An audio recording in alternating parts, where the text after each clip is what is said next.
నమస్తే, welcome to Yoyo TV. Congress ప్రభుత్వం నిరుద్యోగులను మోసం చేస్తూ ఉందంటూ కూడా ఈరోజు నిరుద్యోగులకు సంబంధించిన బాకీ కార్డ్ అయితే అని చెప్పేసి ఒక పోస్టును అయితే రిలీజ్ చేయడం జరిగింది. సో బీఆర్ఎస్ పార్టీ ఆధ్వర్యంలో చాలా పెద్ద ఎత్తున జరిగింది. ఇక్కడికి చాలామంది నిరుద్యోగులు కూడా రావడం జరిగింది. సో మరి దీనికి సంబంధించి మనతో పాటు మాట్లాడడానికి ఆ ఝాన్సీ గారు అయితే మనతో పాటు ఉన్నారు. ఒకసారి మాట్లాడదాం. సో మరి ఎట్లా చూస్తూ ఉన్నారు అంటే గతంలో కాంగ్రెస్ పార్టీ ఎన్నికల టైంలో కూడా మీరు అందరూ బస్ యాత్రలు కావచ్చు ఇవన్నీ చేసి ఏరుకోరి కాంగ్రెస్ పార్టీని తెచ్చుకున్నారు. మరి ఎందుకు మళ్ళీ కాంగ్రెస్ పార్టీపై పోరాటం చేస్తూ ఉన్నారంటే ఏం చెప్తారు? కాంగ్రెస్ పార్టీ ఈరోజు ఏదైతే తెలంగాణలో పరిపాలిస్తుందో అది అబద్ధాలు చెప్పి ఈరోజు గద్దెనెక్కింది. వాళ్ళు మాటలు చెప్తే నమ్మరని చెప్పేసి స్వయంగా కాంగ్రెస్ పార్టీ అధినేత అయిన రాహుల్ గాంధీ గారిని చిక్కడపల్లి సెంట్రల్ లైబ్రరీకి తీసుకొచ్చి అక్కడున్న నిరుద్యోగ యువతులకు అందరినీ మభ్యపెట్టి వాళ్ళు ఈరోజు అధికారం చేపట్టారు. ఆ రోజు రాహుల్ గాంధీ ఏం చెప్పారండి? 2 లక్షల ఉద్యోగాలు ఇస్తాము, మీరు 2 నెలలు కేవలం 2 నెలలు మీ పుస్తకాలు పక్కన పెట్టి మీరు గనక ప్రచారం చేస్తే మీకు 2 లక్షల ఉద్యోగాలు ఇస్తామని చెప్పేసి వాళ్ళు మాకు వాగ్దానం ఇచ్చిరు.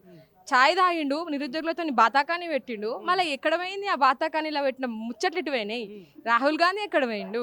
దాని తర్వాత ప్రియాంక గాంధీ చెల్లె వచ్చింది. వచ్చి ఏం చేసింది? యూత్ డిక్లరేషన్, యువ సంఘర్షణ సభ అని దానికి ఒక పేరు పెట్టి సరూర్ నగర్ స్టేడియంలో పెట్టిరు. ఏమి ఇచ్చిరయ్యా యూత్ డిక్లరేషన్లో అంటే ఏడాది తిరిగేలోపే 2 లక్షల ఉద్యోగాలు చేపట్టే బాధ్యత మాది అని చెప్పి ప్రతి ఏడాది జాబ్ క్యాలెండర్ ప్రకటించి దానికి చట్టబద్ధత కలిగిస్తాము అని చెప్పడం జరిగింది. అండ్ ఇంకోటి ఏంటంటే 4,000 నిరుద్యోగ భృతి ఇస్తాము అండ్ యూపీఎస్సీ తరహాలో మేము ఎగ్జామ్స్ని నిర్వహిస్తాము, టీజీపీఎస్సీని ప్రక్షాళన చేస్తాము అని ఇన్ని మెన్షన్ చేసిరు కదా యూత్ డిక్లరేషన్లో. మరి దానిలో ఏ ఒక్కటన్నా అమలయ్యిందా? కాలేదు. ఇప్పుడు లాస్ట్ అని చెప్పారు కదా యూపీఎస్సీ తరహాలో ఎగ్జామ్ నిర్వహిస్తాము అనేది. మళ్ళీ గ్రూప్ 1 విషయంలో జరిగింది ఏంది? గ్రూప్ 1 విషయంలో జరిగిన ఇర్రెగ్యులారిటీస్, గ్రూప్ 1 విషయంలో సింగిల్ బెంచ్ ఇచ్చిన జడ్జిమెంట్ని బేస్ చేసుకుంటే అది యూపీఎస్సీ తరహాలో జరిగిందా, రేవంత్ రెడ్డి కనుసైగల జరిగిందా అనేది ప్రశ్నార్థకంగా మారింది. ఈరోజు డివిజనల్ బెంచ్కి పోతే డివిజనల్ బెంచ్ అంటే ఇప్పుడు ఏమవుతుందంటే Revanth Reddy garu divisional bench just interim order ఇచ్చింది. Any appointment orders are subject to final judgement అని చాలా క్లియర్గా మెన్షన్ చేసింది. అయినప్పటికీ కూడా అర్ధరాత్రి 12:30, 1 గంట మధ్యలో నియామక పత్రాలు అది రిజల్ట్ డిక్లేర్ చేసి వెంటనే నెక్స్ట్ డేనే ఎందుకు నియామక పత్రాలు అందించారు? ఎందుకు అంటే టీజీపీఎస్సీకి అంటే ఈ నియామకాల మీద ఉన్న దృష్టి జాబ్ క్యాలెండర్ ప్రకటించడంలో ఎందుకు లోపిస్తుంది?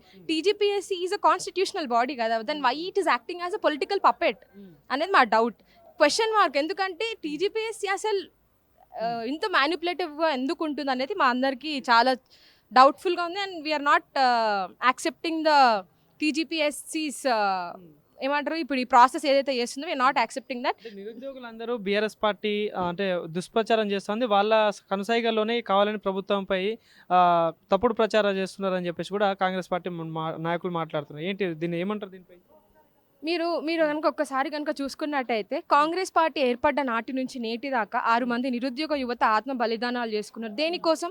కేవలం ఉద్యోగాలు వస్తలేవు అనే ఆ అంశం పైన అందరూ చాలా మంది ఇట్లా ఆత్మ బలిదానాలు చేసుకున్నారు. అండ్ ఇంకోటి ఏంది, మీరు అంటున్నారు కదా మా మీద విష ప్రచారం చేస్తున్నారు, మేము అన్ని అబద్ధాలు చెప్తున్నారు అని. ఎవరు విష ప్రచారాలు చేస్తున్నారు? ఎవరు వాళ్ళు ఇయ్యని నోటిఫికేషన్లకి కూడా వాళ్ళు నియామక పత్రాలు ఇచ్చి పోజులు కొడుతున్నారు అనేది చాలా క్లియర్గా మాకు అర్థమవుతుంది. 503 పోస్టులు అనేది గత గవర్నమెంట్ ఇచ్చిన నోటిఫికేషన్. ఆ నోటిఫికేషన్ కూడా బయోమెట్రిక్ రీజన్ వల్ల క్యాన్సిల్ అయితే కోర్టు ఏం చెప్పింది? ఎగ్జామ్ని మళ్ళీ నిర్వహించమన్నది కానీ రీనోటిఫై చేయమని చెప్పలే. కానీ రేవంత్ రెడ్డి గారు ఏం చేశారు? దాంట్లో 60 పోస్టులు కలిపి 2 లక్షల మందిని కాంపిటీషన్ తీసుకొచ్చి ఎవరైతే ఏళ్ళ తరబడి నుంచి ప్రిపేర్ అవుతారో వాళ్ళకి అన్యాయం చేసిండు. ఇక్కడ ఎవరు విష ప్రచారం చేస్తున్నారు, ఎవరు మమ్మల్ని మోసం చేస్తున్నారు అనేది అంటే నిరుద్యోగులే నోటిఫికేషన్ లేదని చెప్పేసి ధర్నాలు చేస్తా ఉన్నారు అని చెప్పి స్వయాన ముఖ్యమంత్రి మాట్లాడుతున్నారు. ఏం చెప్తారు దీనికి సంబంధించి? పనికిమాలిన ముఖ్యమంత్రినా? ఎందుకంటే ఎవడన్నా అట్లా అడుగుతాడు? సో ఉన్నాడు అసలు సెన్స్ పనిచేస్తుందా? యూజ్లెస్ ఫెలోలా ఎందుకు మాట్లాడుతున్నారో నాకు అర్థమవుతలేదు. ఎందుకంటే ఎవడన్నా ఉద్యోగాలు వద్దని చెప్పి ధర్నాలు చేస్తారా? ఈ జనరేషన్ పోయిందంటే, ఈ బ్యాచ్ పోయిందంటే నెక్స్ట్ బ్యాచ్ వస్తుంది. It is a continuous process కదా. మీరు అట్లా చెప్పగలుగుతారు? కేవలం ఉద్యోగాలు ఇవ్వాల్సి వస్తుందని తప్పించుకోవడానికి మాట్లాడుతున్న మాటలు అయినా ఇది చాలా యూజ్లెస్, బేస్లెస్, సెన్స్లెస్ కూడా. ఎందుకంటే ఎవడు అట్లా చేయడు. మరి దగ్గరలో జూబ్లీస్ ఉప ఎన్నిక కూడా ఉంది. ఏంటి మరి నిరుద్యోగుల ప్రభావం ఏమైనా చూపిస్తారా అక్కడ? 100% ఉంటుంది. కాంగ్రెస్ పార్టీకి జూబ్లీ హిల్స్ ఉప ఎన్నిక అనేది ఒక చెప్పు దెబ్బ లాంటి సమాధానం ఖచ్చితంగా చెప్తుంది. ఎందుకంటే యూరియా వస్తలేదని రైతులు, ఉద్యోగాలు వస్తలేవని నిరుద్యోగులు ధర్నాలు చేస్తున్నారు. మళ్ళీ ఈ ధర్నాలు చేస్తున్నారు, నామినేషన్లు వేస్తున్నారు. అంటే ఒక ప్రభుత్వం ఎంత, వాళ్ళ ప్రభుత్వం యొక్క వైఖరి మీద ఎంత వ్యతిరేకత వస్తే 200 నామినేషన్లు దాఖలవుతాయి అని చెప్పేసి నేను తెలియజేస్తున్నాను.